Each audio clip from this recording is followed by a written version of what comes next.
वो सीतापुरम का गांव था। बहुत ही सुंदर गांव, हरे भरे खेत, कोयल की राग और हर सुबह सीताराम के मंदिर से आ रही भक्ति की गाने। वहाँ सुहाना सा वातावरण था।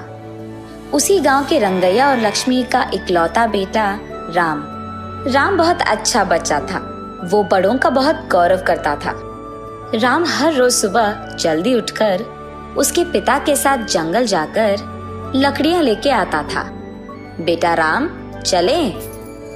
जी पापा।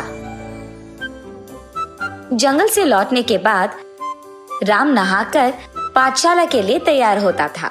राम उसके पाठशाला जाता था और उसके माँ बाप उसी समय काम पे निकल जाते थे। राम उसके गांव में मौजूद सरकारी पाठशाला में 5वीं कक्षा पढ़ रहा था। वो हर रोज पाठशाला जाने से पहले उसी गांव में मौजूद सीताराम मंदिर में भगवान की दर्शन करके जाता था। इतना ही नहीं, वो उसके कक्षा में भी सबसे तेज था। सारे अध्यापकों को भी राम बहुत पसंद। वो हर रोज पाठशाला से घर पहुंचकर उसका होमवर्क करके खेलने उसके दोस्तों के साथ बाहर जाता था और रोज रात को उसके परिवार वाले सारे बैठकर टीवी एक साथ देखते हुए खाना खा लेते थे। सोने से पहले हर रोज राम की माँ उसे एक नैतिक कहानी सुनाती थी। उसके बाद सभी सो जाते थे।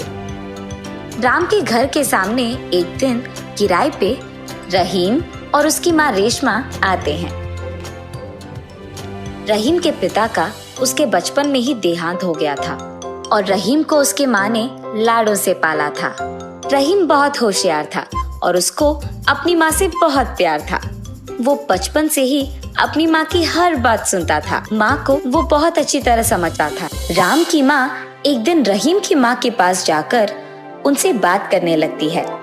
ऐसे मेरा बेटा भी इसी गांव के सरकारी पाठशाला में 5वीं कक्षा पढ़ रहा है भाभी।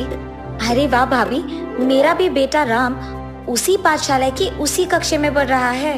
इतने में रहीम उसके घर पहुंचता है। लक्ष्मी भाभी, अरे भाभी सुनिए, यही मेरा बेटा रहीम है। उसी समय राम भी उसके दोस्तों के साथ घर आते रहता है। राम अपनी माँ को देखते ही उनके पास चले जाता है। ये लो, यही मेरा बेटा राम है। नमस्ते आंटी, आपका बेटा बहुत प्यारा है। बेटा राम, कल से तुम्हारे साथ मेरे बच्चे को भी पाठशाला लेके जाओ ना। जरूर आंटी।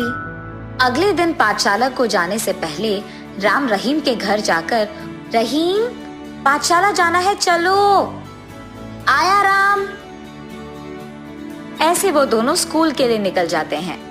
और क्योंकि राम को हर रोज पाठशाला से पहले मंदिर जाने की आदत थी, वो रहीम को मंदिर के अंदर बुलाता है। रहीम, चलो भगवान की दर्शन करके मंदिर होकर जाते हैं। राम, हम मुसलमान हैं, हम मंदिर नहीं आ सकते, तुम जाकर आओ। ठीक है रहीम।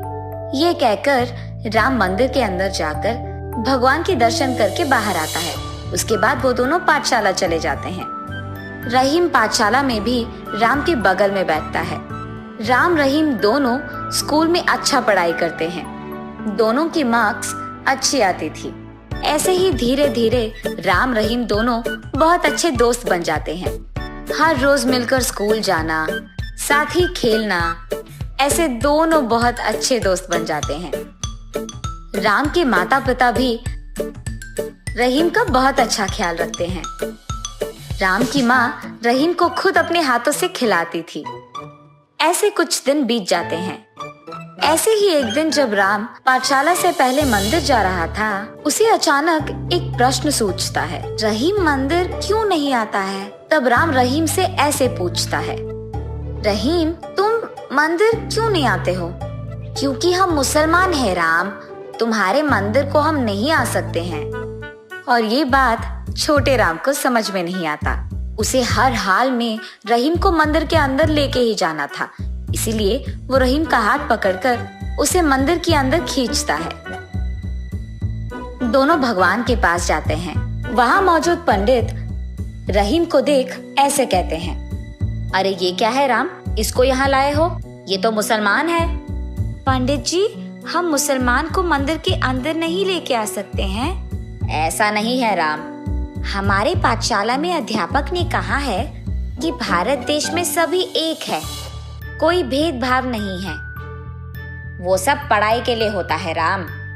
पर मेरी माँ ने भी तो सिखाया कि सबका मालिक एक है, यानी सबका भगवान एक ही होता है। वही मौजूद राम के अध्यापक ये सुनकर उसके पास जाता है। बहुत अच्छा बोला राम तुमने।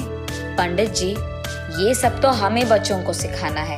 बच्चे तो भगवान का रूप होते हैं, उनको भला अलग से कैसे देखें? कुछ देर सोचने समझने के बाद पंडित जी राम से ये कहते हैं, तुम्हारे माता पिता ने तुम्हें बहुत अच्छा सिखाया राम। इतने छोटे उम्र में बड़ी सोच है तुम्हारी। चलो जाओ राम, अपने दोस्त को लेकर भगवान के दर्शन करो। और बस राम रहीम दोनों भगवान के दर्शन करके खुशी खुशी अपने पाठशाला चले जाते हैं। देखिए, हर रोज नैतिक कहानी सुनाने के कारण राम के कितने अच्छे विचार हैं। इतनी छोटी सी उम्र में उसने जान लिया कि भेदभाव नहीं होते हैं और ये कि भारत देश में सभी एक हैं। कहानी का नैतिक, बच्चे और भगवान के लिए सभी एक हैं।